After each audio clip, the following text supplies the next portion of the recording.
तालियां जोरदार होनी चाहिए, लगना चाहिए मां भारती का लाल तपोभूमि पर कदम रखा है। गड़गड़ाहट रुकनी नहीं चाहिए तालियों की लगातार। अब हमारे बीच में हमारे प्रदेश के यशस्वी अध्यक्ष और अपने जिले के तीनों अध्यक्ष बाराबंकी और अयोध्या जिला महानगर से मैं आग्रह करती हूं कि राम मंदिर का प्रतीक चिन्ह भेंट करके अपने आदरणीय प्रधानमंत्री जी का स्वागत अभिनंदन करें।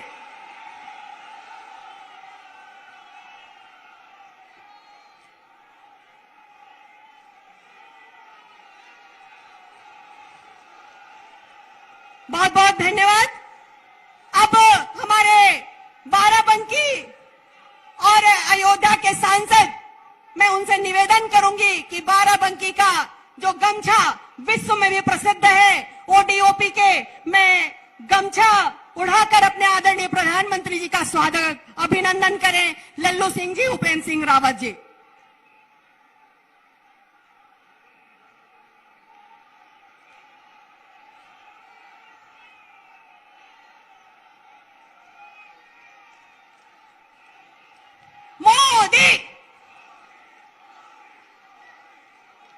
मैं अब अपने प्रदेश के यशस्वी अध्यक्ष आदरणीय स्वतंत्र देव जी से निवेदन करती हूं कि शब्दों के माध्यम से आदरणीय प्रधानमंत्री जी का अभिवादन करें।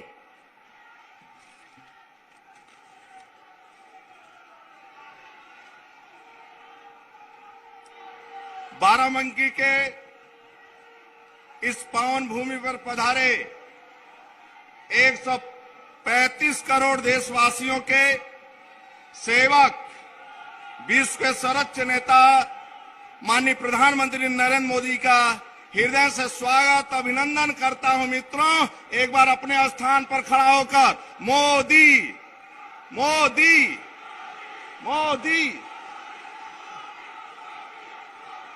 माताएं और जोर से। साथियों, माननीय मोदी जी ने प्रधानमंत्री के पद की शपथ लेते ही पंक्ति के अंतिम व्यक्ति के विकास के लिए 24 घंटे सप्ताह में 7 दिन काम करना शुरू किया। सबसे पहले गरीब का हाथ पकड़ के उसका बैंक में खाता खुलवाया, फिर उस बैंक के खाते में बिना बिचौलियों के रुपया भेजने का काम किया। मित्रों, जो परिवार के सर पर छत न होने के कारण रात दिन रोया, उस परिवार के आंसू पोंछकर उनके सपनों का पक्का मकान किसी ने बनवाया तो आदरणीय नरेंद्र मोदी ने बनवाया। मित्रों, जब मां बेटी के सम्मान की किसी ने सवाल उठाया तब मोदी ने शौचालय का निर्माण किया। अब साथियों, जब कोरोना का संकट आया तब मुफ्त राशन और मुफ्त टीकाकरण हुआ। गरीब, शोषित, वंचित, दलितों के, पिछड़ों के सेवक माननीय मोदी जी का मैं बाराबंकी धरती पर हृदय से स्वागत करता हूं। मित्रों, और सादर आमंत्रित करता हूं आदरणीय नरेंद्र मोदी को कि हम सबका मार्गदर्शन करें, अपने स्थान पर खड़े होकर तालियों के गड़गड़ाहट से मोदी मोदी मोदी मोदी मोदी मोदी मोदी मोदी मोदी मोदी मोदी मोदी मोदी मोदी मोदी मोदी।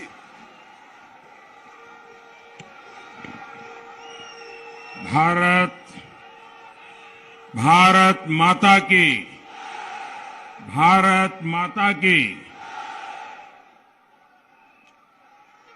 लोधेश्वर महादेव के पावन भूमि बाराबंकी और भगवान राम की सुहावनी अवधपुरी अयोध्या के लोगन का हम हाथ जोड़कर प्रणाम करित है।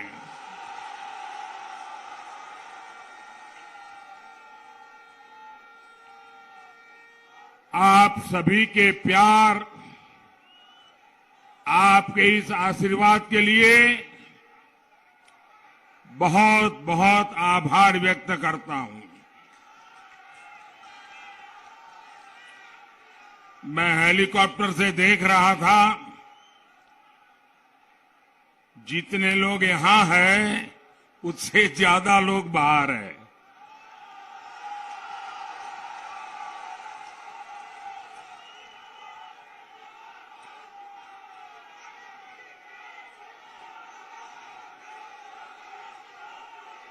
आप इतनी बड़ी तादाद में हम सबको आशीर्वाद देने के लिए आए, इसके लिए मैं फिर से एक बार आपका आभार व्यक्त करता हूं। ये ऊर्जा,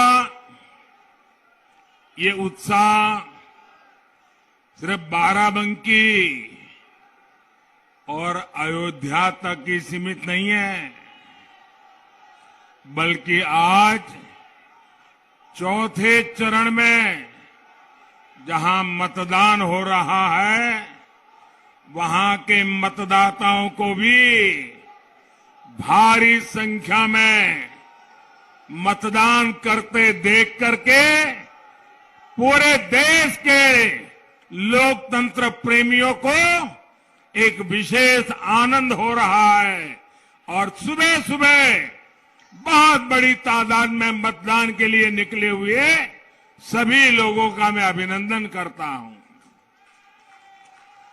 उत्तर प्रदेश में हो रहे ये चुनाव यूपी के विकास के साथ ही देश के विकास के लिए भी उतने ही महत्वपूर्ण है। क्षेत्रफल के हिसाब से भले ही यूपी देश का 7% हिस्सा हो, लेकिन आबादी को देखें तो भारत की 16% से ज्यादा जनसंख्या ये हमारे उत्तर प्रदेश में है। इसलिए यूपी के लोगों का विकास भारत के विकास को गति देता है। यूपी के लोगों का सामर्थ्य भारत के लोगों का सामर्थ्य बढ़ाता है। लेकिन भाइयों और बहनों, यूपी में इतने दशकों तक जिन गौर परिवारवादियों की सरकारें रही, उन्होंने यूपी के सामर्थ्य के साथ इंसाफ नहीं किया। इन गौर परिवारवादियों ने यूपी के लोगों को कभी खुलकर अपना सामर्थ्य दिखाने का अवसर ही नहीं दिया। जब सामान्य मानवी, जब हमारा गरीब मूलभूत सुविधाओं के लिए तरसता रहेगा, तो फिर वो अपनी ऊर्जा आगे बढ़ाने में कैसे लगाएगा। ये गौर परिवारवादी जानते थे कि अगर गरीब के पास उसका घर हो गया, घर में शौचालय बन गया, अगर गरीब के घर में बिजली पहुंच गई, गरीब के घर तक सड़क पहुंच गई, तो फिर ये गौर परिवारवादियों के घर के चक्कर कौन काटेगा, उनके पास कौन जाएगा। ये गौर परिवारवादी चाहते हैं कि गरीब हमेशा उनके चरणों में रहे, उनके ही चक्कर लगाता रहे।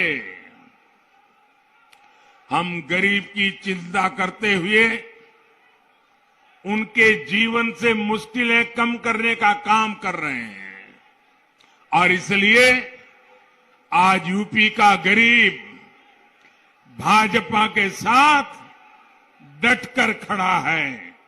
एकजुट होकर चुनाव के हर चरण में भाजपा को आशीर्वाद दे रहा है। इसलिए ये लोग बौखलाए हुए हैं, यूपी के लोगों को भ्रमित करने की कोशिश कर रहे हैं, लेकिन इन्हें पता नहीं है कि बीजेपी की जीत का झंडा आज यूपी के गरीब ने खुद इस झंडे को उठा लिया है।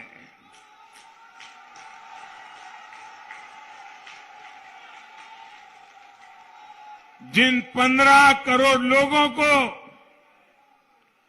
आज कोरोना के इस कठिन कालखंड में मुफ्त राशन मिल रहा है, वो आज भारतीय जनता पार्टी के विजय के लिए जी जान से जुटा हुआ है। जिन गरीबों को, मध्यम वर्ग को, बुजुर्गों को इस कोरोना काल में 28 करोड़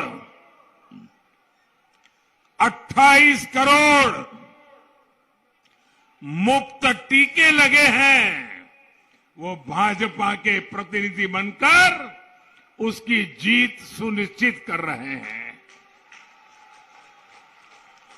भाइयों बहनों, आपको टीका लगा है क्या? जरा दोनों हाथ ऊपर करके बताइए, टीका लगा है? आप सबको टीका लगा है? आपको कोई पैसा देना पड़ा क्या? आपके जेब से 1 रुपया भी गया क्या?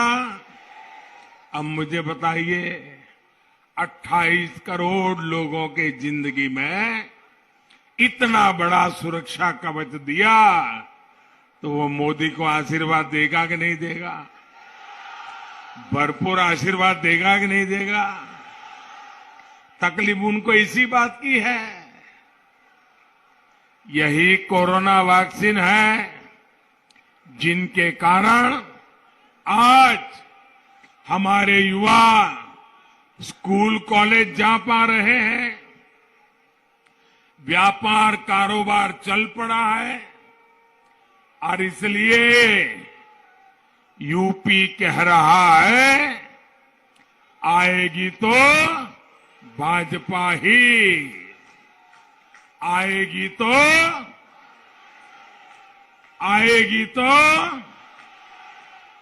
आएंगे तो योगी ही, आएंगे तो भाइयों और बहनों, यूपी का सामर्थ्य बढ़ाने में यहां की 10 करोड़ से अधिक हमारी बहनों बेटियों की बहुत बड़ी भूमिका है। अगर हमारी बेटियां, हमारी बहनें जकड़ करके रहेगी, बंधन में रहेगी, उनका जीवन अगर मुसीबतों से भरा रहेगा, तो यूपी तेज विकास की गति प्राप्त नहीं कर सकता। जब माताओं, बहनें, बेटियों का सामर्थ्य बढ़ता है, तो परिवार का, समाज का, देश का सामर्थ्य बढ़ता है। हमारी बहनों बेटियों की जिन समस्याओं को इन लोगों ने छोटा समझा, उनको ही मोदी ने छोटा नहीं समझा। बहन बेटियों की, माताओं बहनों की मुसीबतें, ये मेरे लिए सबसे बड़ी प्राथमिकता रही है। घर और स्कूल में शौचालय हो, गैस कनेक्शन हो, बिजली पानी कनेक्शन हो, गर्भावस्था के दौरान हजारों रुपयों की सीधी मदद हो, ऐसे हर काम को हमने पूरे मन से, पूरी लगन से किया। यूपी में हमने जो लाखों घर पीएम आवास योजना के बनाए हैं, वो भी ज्यादातर महिलाओं के ही नाम है। और ये जितनी सुविधाएं हमने बहनों को दी है, ये किसी की जाति या मजहब देख करके नहीं दी। सबसे अधिक लाभ अगर इन योजनाओं का हुआ है तो हमारी दलित माताएं बहनें, पिछड़े समाज की माताएं बहनें और मुस्लिम समाज की बहनों को लाभ हुआ है। अस्पतालों में जो 5 लाख रुपए तक मुफ्त इलाज मिल रहा है, उसका भी इन वर्गों की बहनों को लाभ रहा है। भाइयों और बहनों, दुर्भाग्य से पहले की सरकारों ने हमारी बेटियों की जरूरतों, उनके परेशानियों पर बिल्कुल ही आंखें बंद कर दी थी, ध्यान ही नहीं दिया। अगर उनके हृदय में जरा सा भी दर्द होता तो क्या वो उन मंचलों को खुली छूट देते जो स्कूल से आने जाने वाली हमारी बेटियों को छेड़ते थे? आज यूपी में ऐसे मंचलों को पता है कि अगर सीमा लांघी तो कड़ी कार्रवाई होगी।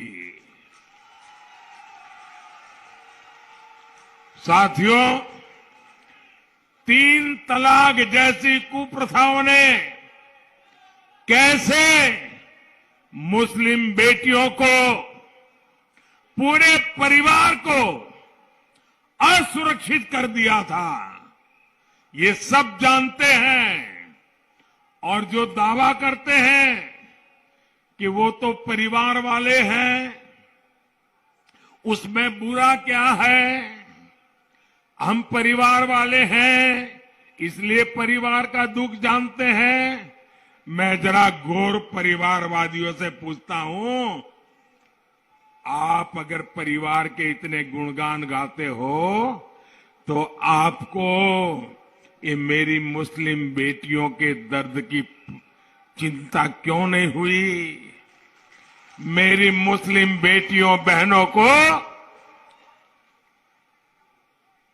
छोटे छोटे बच्चे लेकर के पिता के घर लौटना पड़ता था, तब तुम्हें परिवार का दर्द क्यों समझ नहीं आया?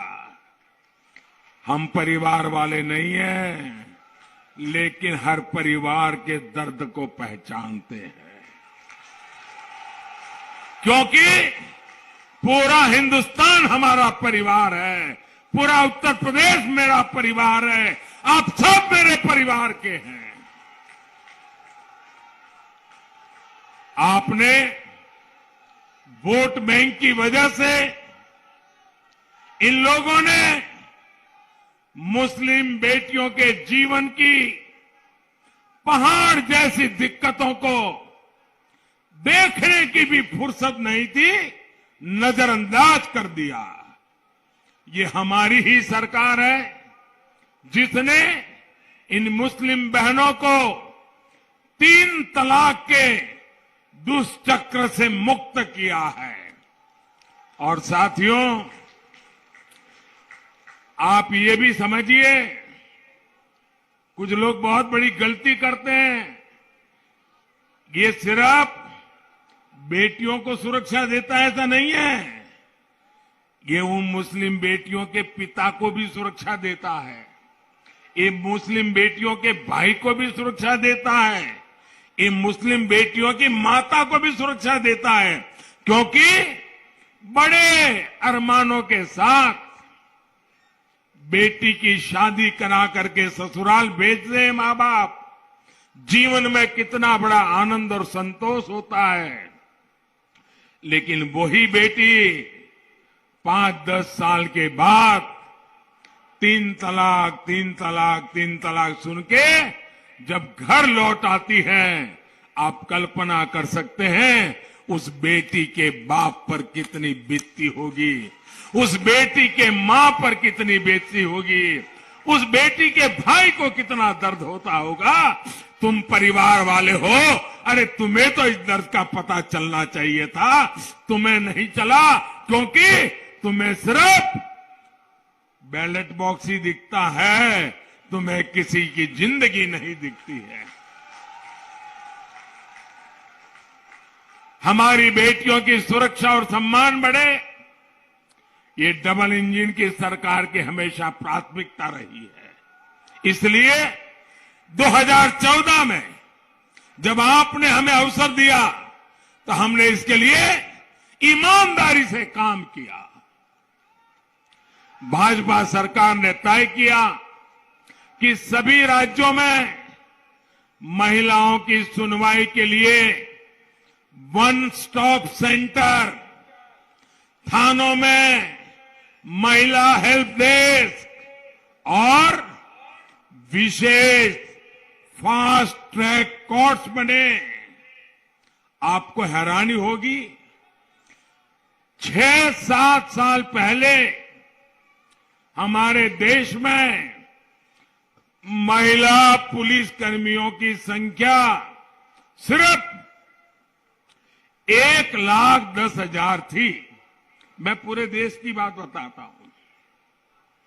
अब महिला पुलिस कर्मियों की संख्या सिर्फ 5-7 साल में 2.25 लाख के भी ऊपर पहुंच चुकी है। भाइयों बहनों, यूपी में इतने दशकों तक कांग्रेस, सपा, बसपा की सरकारें रही, लेकिन योगी जी के आने के पहले उत्तर प्रदेश में करीब करीब 11,000 महिला पुलिसकर्मी थी। 11,000। 7 दशक के बाद कहां पहुंचे? 11,000। बीते 5 साल में ही हमारे योगी जी ने, भाजपा सरकार ने लगभग 20,000 नई भर्तियां हमारी बेटियों की पुलिस में की है भाइयों।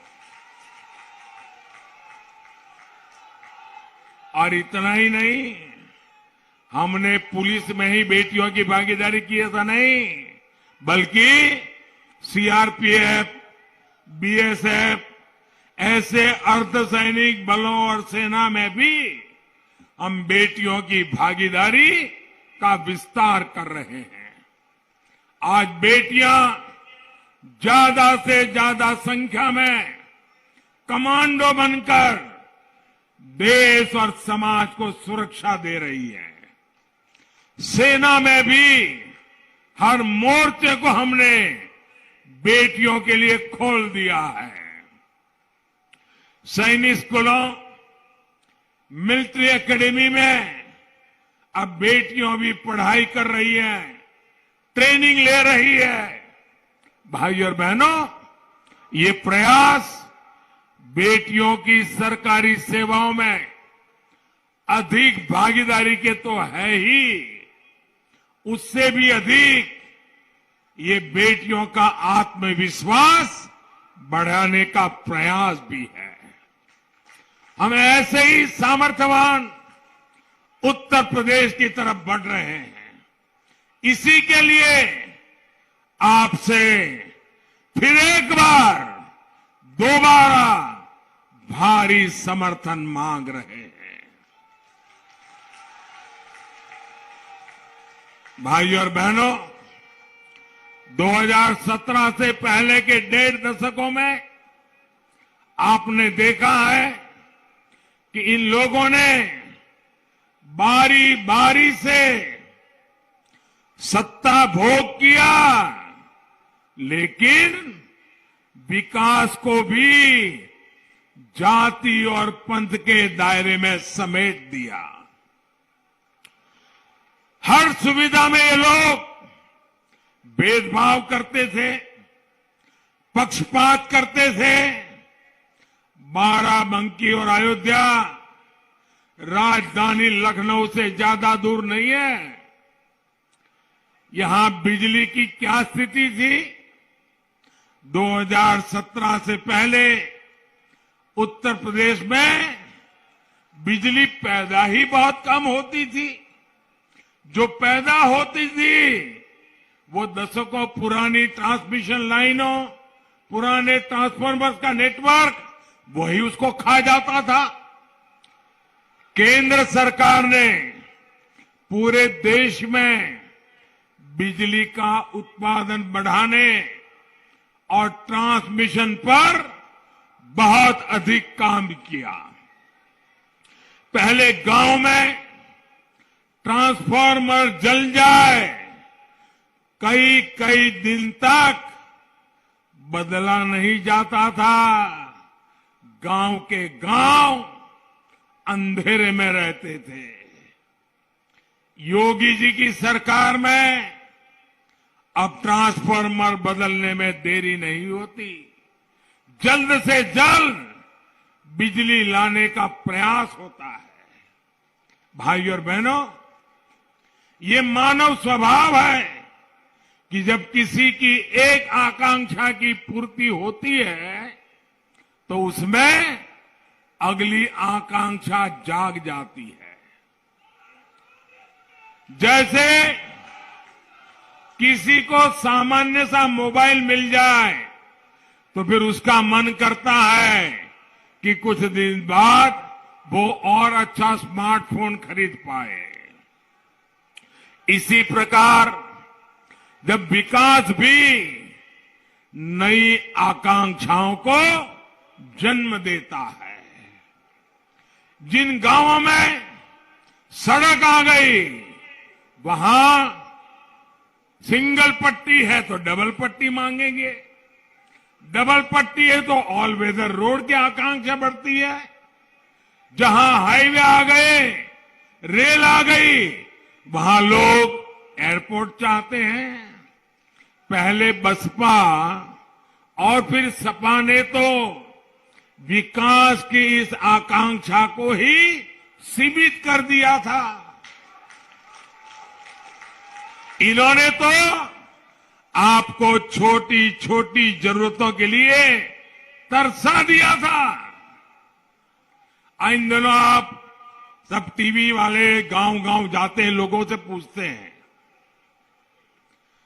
और जब लोग कहते हैं कि ये मिला है, ये मिला है, ये मिला है, तो जो टीवी वाला है ना जरा खरोदता है, नहीं ले लेकिन उसका क्या, उसका क्या। तो फिर नागरिक बोलता है हाँ ये होना चाहिए, वो होना चाहिए।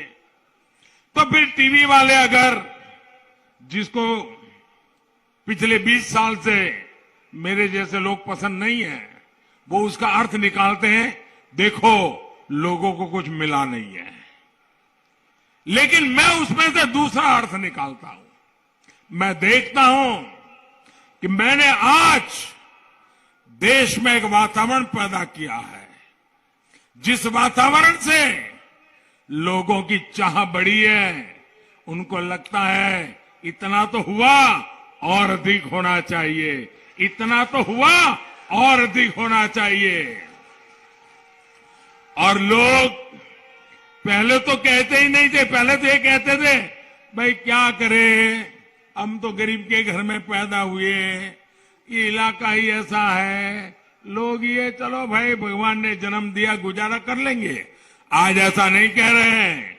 मुझे गर्व है, मेरे देशवासी कह रहे हैं हमें ये चाहिए, हमें वो चाहिए, क्योंकि उनको मोदी पे भरोसा है।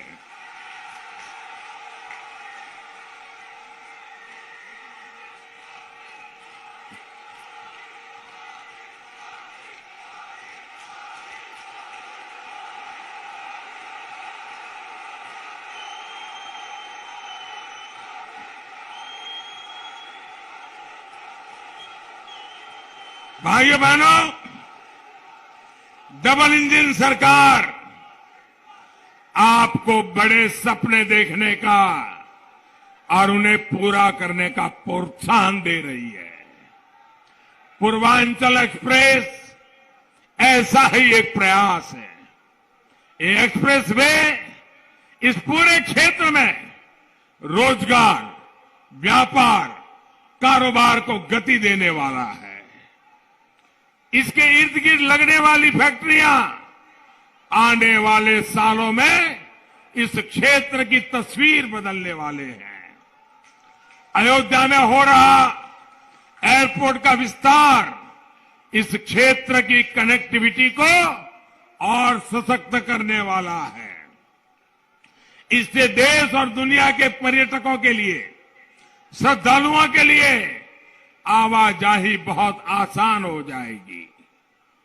21वीं सदी में अयोध्या का विकास सिर्फ अयोध्या तक सीमित नहीं रहेगा, बल्कि इस पूरे अवध क्षेत्र से पर्यटन और तीर्थाटन की संभावनाओं को विस्तार देगा। भाइयों और बहनों, हमारी सरकार छोटे किसानों की जरूरतों, उनकी आवश्यकताओं को ध्यान में रखते हुए भी काम कर रही है। हमारे किसान साथी फल, सब्जी उगाते हैं, पशुपालन का काम करते हैं। पीएम किसान सम्मान निधि से ऐसे करोड़ों छोटे किसानों की मदद हो रही है। भाइयों बहनों, हम सत्ता में आए उसके पहले, आपने मुझे सेवा करने का मौका दिया उसके पहले, क्या कभी भी आपके कानों पे किसी पॉलिटिकल पार्टी, किसी पॉलिटिकल लीडर के मुंह से छोटे किसान इस शब्द भी सुना था क्या? सुना था क्या? इस देश में 80-90% छोटे किसान हैं, लेकिन देश के राजनेताओं को, देश की सरकारों को छोटे किसानों की परवाह नहीं थी। भाइयों, जिसके पास 1 हेक्टेयर से भी ज्यादा जमीन नहीं है, छोटा सा जमीन का टुकड़ा है, वो भी परिवार बढ़ता है तो बढ़ जाता है, उन छोटे किसानों की चिंता इस देश में एक भी सरकार ने नहीं की थी। पहली बार आज मैं छोटे किसानों के लिए लड़ रहा हूं। भाइयों बहनों, बाराबंकी के ऐसे ही 5 लाख से अधिक किसानों को